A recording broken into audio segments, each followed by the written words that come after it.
ஒவ்வொரு நாடும் அரசியல் தலைமை எப்படி இருக்கோ, அந்த தலைவர்கள பொறுத்து தான் அந்த நாட்டுக்கான வளர்ச்சி பாதையே உருவாகும். அதே மாரி தான் துருக்கி. துருக்கிக்கும் விதிவிலக்கு இல்ல. எர்டோகனோட செயல வச்சு தான் துருக்கிக்கு மைலேஜு. எர்டோகன பொறுத்தவரையும் மிகப்பெரிய அரசியல்வாதி, ராஜதந்திரி, பொருளாதார மேதை அப்படிலாம் சொல்ல முடியாது. பாகிஸ்தான் ஒரு காலத்துல என்ன செஞ்சுச்சு? இந்தியாவ காட்டி அமெரிக்கா கிட்ட இருந்து மஞ்ச குளிச்சாய்ங்க. அதே வேலைய கொஞ்சம் பெருசா பண்ணக்கூடிய நபர் தான். ரஷ்யாவ காட்டி அமெரிக்காட்ட, அமெரிக்காவ காட்டி ரஷ்யாட்ட. அதுக்கப்புறம் அவருக்குன்னு சில பர்சனல் பகைகள் சிரியாக்குள்ள இருக்கு. அத காட்டி அந்த ஊரு துருக்கி மக்கள்கிட்ட. இந்த 3 வச்சு தான் எர்டோகனோட அரசியலே. ஆனா இத பண்ணிட்டு தன்னைத்தானே ஒரு பெரும் தலைவர், தன்னை நெனச்சா எதுவும் சாதிக்க முடியும் அப்படின்னு நெனச்சு, வரலாற்றுல ஒட்டமன் பேரரசுக்கு அப்புறம் நம்ம தான் அப்படின்னு முடிவு பண்ணி களத்திலே இறங்கிட்டாரு. எவ்வளோ ஸ்பீடா அப்புட்ன்னா, நேரா போய் சவுதியோடயே வம்பிழுப்பாரு. அப்புறம் சவுதி கால்ல விழுவாரு. மீண்டும் வம்பிழுப்பாரு. மீண்டும் கால்ல விழுவாரு. இதுக்கெல்லாம் அவர் அசிங்கப்படவே மாட்டார். இதுதான் அவரோட தன்மை. இந்த தன்மை இருக்கும்போது என்ன செய்வாரு? ஆட்டோமேட்டிக்கா ஜம்மு காஷ்மீர் விவகாரத்துல பாகிஸ்தானோட சேர்ந்துட்டு வாய் பேசுறது. இப்படி தன்னைத்தானே பெரிய ஆளா நெனச்சு, தனக்கான ஒரு குழு, அதாவது எர்டோகன் புகழ்பாடும் குழு அப்படின்னே ஒரு குழுவ அமைச்சு, உலகம் பூரா அந்த குழுக்கு பிரசன்ஸ் இருக்கு. இந்தியால கூட இருந்துச்சு. எப்ப காஷ்மீர் விவகாரத்துல எர்டோகன் வாய் பேசினாரோ, அப்பவே அந்த குழுக்கு தடை போட்டு பத்தி விட்டோம். இவ்வளவு கூத்து அடிச்சாலும், தன்னைத்தானே பெரிய மனுஷன்னு நெனச்சு அடிச்சாரு. அதுவரையும் அவருக்கு பெரிய சிக்கல்லாம் வந்து போகும். கால்ல விழுந்தா சரியாயிரும். ஆனா, இப்ப அடுத்த ஆட்களை பெரிய மனுஷன் அப்படின்னு நெனைக்க ஆரம்பிச்சுட்டாரு. வியாதி முத்தி போச்சாட்டுக்கு. காரணம் என்னன்னா, மாலத்தீவை ஒரு பெரிய ஆட்கள் அப்படின்னு நெனைக்கிறாரு. நெனச்சது மட்டும் இல்ல. உக்ரைன்ல ஜெலன்ஸ்கி மாரி மாலத்தீவுல மொய்சூன்னு நெனச்சிட்டாரோ என்னமோ, உக்ரைனுக்கு ஆளில்லா விமானம் பைராக்டர் வித்து நல்லா காசு பார்த்த ஆட்கள் யாரு அப்டின்னா, துருக்கியோட எர்டோகன் தான். அவரோட மர்மேய் கம்பெனி தானே.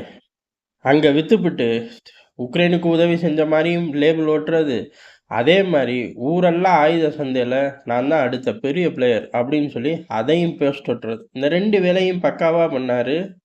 நல்லா காசு பார்த்தாரு. பைராக்டர் கம்பெனி அடுத்த லெவலுக்கு போச்சு. அடுத்த வெர்ஷனே ரெடி பண்ணிக்கிட்டு இருக்காய்ங்க. எப்போ வேணாலும் கொண்டு வந்து களத்துல கூத்தடிக்கலாம். இப்படி போய்க்கிட்டு இருக்கும்போது, மால்தீவுக்கும் அதே விமானத்த தராரு. அப்படி தரும்போது, அதுக்கான ஃபண்டிங் சீனால இருந்து தான் போப்போது. அடுத்து மால்தீவ நோக்கி துருக்கியோட போர்க்கப்பல் வருது. இது 2 வரத வச்சு மால்தீவுல அடுத்தடுத்து இவருக்கு ஆர்டரா பிளேஸ் பண்ணி, இவரோட புகழ் அப்படியே பெரிய அளவுல வருந்த மாரி, இவரோட வர்த்தகமும் எப்படி துருக்கியில இவரோட வர்த்தகம் பெருகுச்சு, அதே மாரி மால்தீவ்லயும் பெருகும் அப்படின்னு நெனைக்கிறாரு. இது அடிப்படையில எங்க தவறு அப்புட்ன்னா, இவர் தன்னைத்தானே பெரிய மனுஷனா நெனச்ச மாரி, இப்ப அடுத்த ஆளையும் பெரிய மனுஷனா நெனைக்கிறார். வியாதி முத்தி போச்சு. அதான் காரணம். இந்த சேட்டைய இவர் பண்றதுக்கு ஒரே காரணம் தான். நம்ம கிரீஸுக்கு சப்போர்ட் பண்றோம். எங்கெல்லாம் துருக்கிக்கு எதிரி இருக்கானோ, அவனுக்கு பூரா நம்ம ஆயுதம் வைக்கிறோம். எதுக்கு? இவரு பேசின வாய்க்கு தான் ஆயுதம் வைக்கிறோம். அப்படி ஆயுதம் நம்மகிட்ட வாங்கக்கூடிய கிரீஸோட பொருளாதாரம், மால்தீவோட பொருளாதாரத்தெல்லாம் மேட்ச் ஆகாது. அது துருக்கியோட பொருளாதாரத்தோட மேட்ச் ஆகக்கூடிய நாடு. துருக்கியோட பொருளாதாரத்தோட மேட்ச் ஆகிற ஈக்குவல் பிளேயருங்க கூட தான் ரீஜன்ல சண்டை போட்டுக்கிட்டு இருக்கு துருக்கி. அந்த பிளேயருங்க எல்லாருக்குமே இந்தியா ஆயுதத்தை சப்ளை பண்ணுது. வருங்காலங்கள்ல மிகப்பெரிய அளவுல ஆயுத உறவு உருவாக்குறதுக்கு பெரிய அளவுல ரோட் மேப் போட்டு போறோம். துருக்கி தப்பி தவறி சண்டை போட்டா நம்ம தான் கல்லா கட்டுவோம். அந்த அளவுக்கு பெரிய ஆயுத சந்தை ரோட் மேப் போட்டு நகர்ந்துகிட்டு இருக்கோம். இந்த விஷயத்த மனசுக்குள்ள வச்சுக்கிட்டு மால்தீவுக்குள்ள நுழைஞ்சு என்னத்த சாதிக்க முடியும்? ஒண்ணுமே சாதிக்க முடியாது. மால்தீவ் அப்படியே ஆயுதங்கள் வாங்கி குமிக்க போதா? வாங்கி அடுக்கி வைக்க இடம் கிடையாது அந்த நாட்டிலேயே. அவ்வளோ குட்டி நாடு. அப்படியே நாங்க அடுக்குறோம். மிடில் ஈஸ்ட் மாரி கடல்ல மண்ண போட்டு அடுக்குறோம் அப்படின்னு சொன்னாலும் பணம் கிடையாது. அந்த நாட்டுக்கு ஆளில்லா விமானத்த குடுக்குறது, இப்ப போர்க்கப்பல் அனுப்பிச்சு விடுறது, இது எல்லாம் எத குறிக்குது அப்படின்னா, எர்டோகனோட வியாதி. தன்னை பெரிய மனுஷனா நெனச்சது போக, இப்ப அடுத்த ஆளையும் பெரிய மனுஷனா நெனைக்கிறாரு. அதோட விளைவு தான் இந்த விஷயம். ஆனா இந்தியா இதையே சாக்கா எடுத்துக்கிட்டு இந்த ரோட் மேப்ப இன்னமும் ஸ்பீட் பண்றோம். துருக்கியோட எதிரிகளுக்கு எல்லாம் இன்னமும் பல டீலிங்க கொண்டு போறோம்.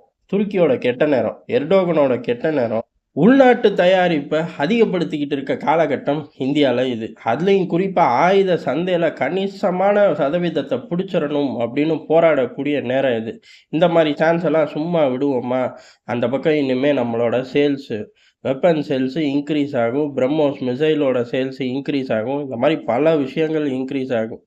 அதுக்கு கவுண்டர் பொசிஷன் எடுக்கிறேன் அப்படின்னு உள்ளூர்ல பொய் பேசலாம். ஆனா, வெளிநாடுகள்ல இந்த விஷயம் எடுபடாது. வேணா எதார்த்தமான உண்மைய பேசுறேன் அப்படின்னு அங்க உள்ள எதிர்க்கட்சிகள் ஆரம்பிச்சார்கள்னா, நம்ம சொல்றத தான் சொல்லுவாங்க. எர்டோகனுக்கு வியாதி முத்தி போச்சு அப்படின்னு.